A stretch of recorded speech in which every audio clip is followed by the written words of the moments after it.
luang dan ganja, sinyo-sinyo dan oni, kami sudah berhenti, besok main lagi. Luang dan ganja, sinyo dan oni, kami ini sarana transportasi hingga perjuangannya sinyo dan oni, besok main lagi.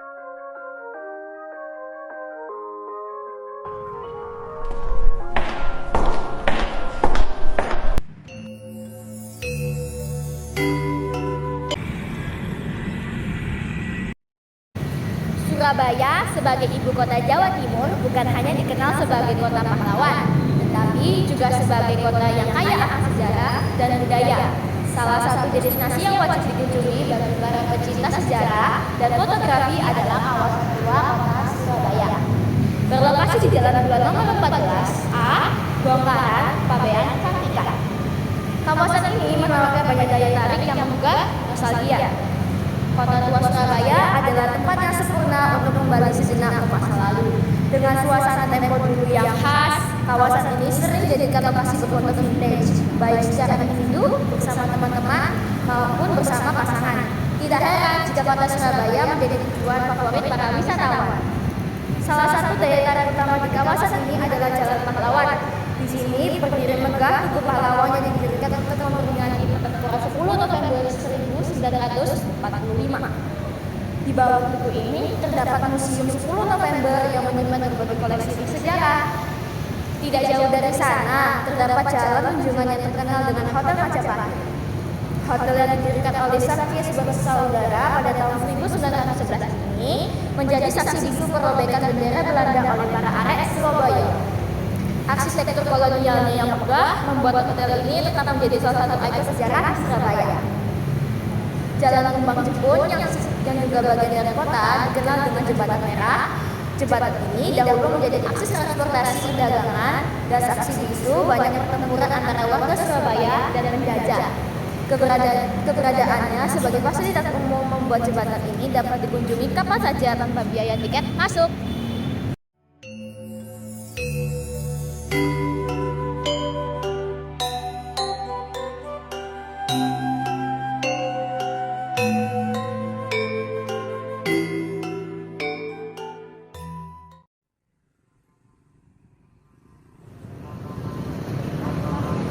Jembatan Merah yang menghubungkan Jalan Rajawali dan Jalan Kembang Jepun yang merupakan pusat perdagangan ini adalah situs bersejarah yang paling terkenal di Surabaya, seperti yang ditulis oleh buku keren Ubah Mental Kere ke Mental Keren oleh R. Uminingsih. Kawasan bisnis Jembatan Merah merupakan daerah perdagangan yang mulai berkembang sebagai akibat dari perjanjian Paku Bunowo I dari Mataram dengan Belanda pada 1 November 1743.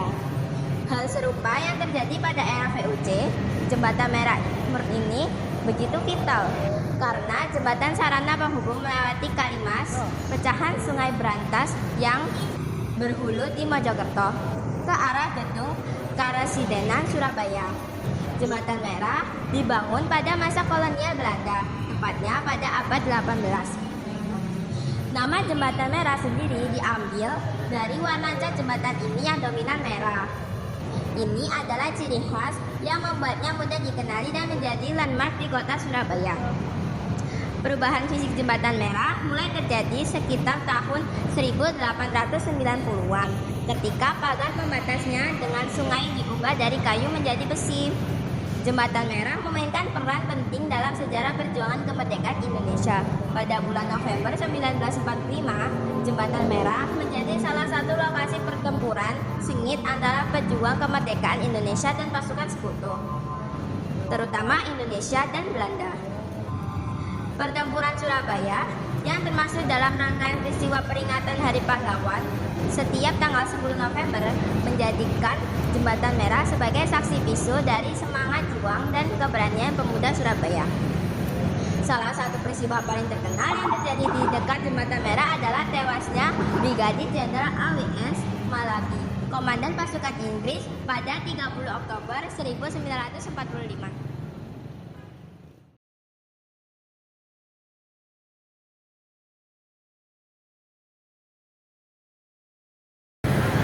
Kia-Kia menjadi lokasi wisata yang terus dikembangkan oleh pemerintah Kota Surabaya. Salah satu tujuannya adalah untuk meningkatkan perekonomian warga. Di lokasi itu juga ada pemberdayaan ekonomi melalui program pengembangan usaha mikro, kecil dan menengah atau biasa disebut UMKM. Hal itu juga sejalan dengan program pemerintah Kota Surabaya untuk memberantas kemiskinan dengan meningkatkan taraf hidup warga. Tercatat ada puluhan pedagang UMKM yang sudah berdagang di Kia-Kia setiap hari Jumat, Sabtu, dan Minggu. Jika di pagi hari hingga siang hari, Jalan Kembang Jepun menjadi lokasi perdagangan karena sepanjang jalan memang dipenuhi oleh toko-toko. Alhasil, pemandangan lebih mengarah ke aktivitas perdagangan, bongkar muat, hingga hilir mudik kendaraan dari arah selatan menuju utara kawasan pecinaan. Namun, menjelang sore di hari Jumat, Sabtu, dan Minggu, sisi selatan dan utara Kia-Kia ditutup oleh petugas dari Dinas Perhubungan atau Dishub Kota Surabaya, sehingga pukul 3.30 WIB tak boleh ada kendaraan manapun yang melintas. Sepanjang Jalan Kembang Jepun disulap menjadi kawasan untuk nongkrong atau biasa disebut cangkruan. Ada bangku dan meja yang tertata rapi di tengah jalan. Suasana yang tidak bisa dinikmati di pagi hari hingga siang hari. Memang, aktivitas perekonomian Kembang Jepun tetap berjalan, tetapi bukan melalui toko-toko yang permanen, namun berganti menjadi gerobak para pedagang. Aneka ragam makanan dan minuman dijajankan di sana, sehingga seketika tersulap menjadi surga bagi para pecinta kuliner. Nyala api dari kompor-kompor muncul, adonan disiapkan, ada yang digoreng, dikukus, dipanggang, dan lain jenisnya. Jenis minuman juga banyak, seperti teh jeruk, sampai minuman kekinian. Para pedagang itu adalah pelaku UMKM yang dibina oleh pemerintah Kota Surabaya melalui pemerintah Kecamatan Pabean Cantikan. Kia-Kia buka sampai malam hingga pukul 22 WIB.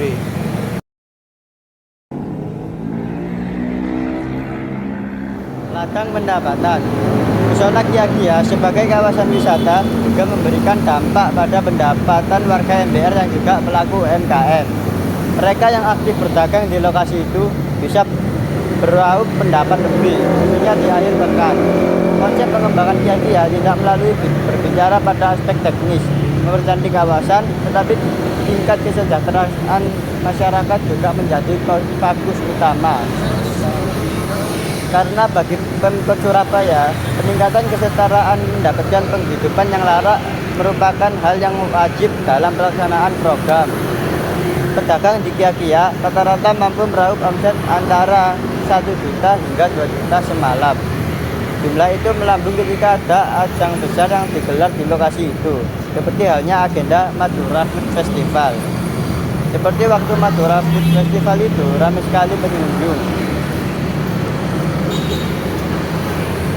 Omset pedagang juga meningkat sampai 3 juta.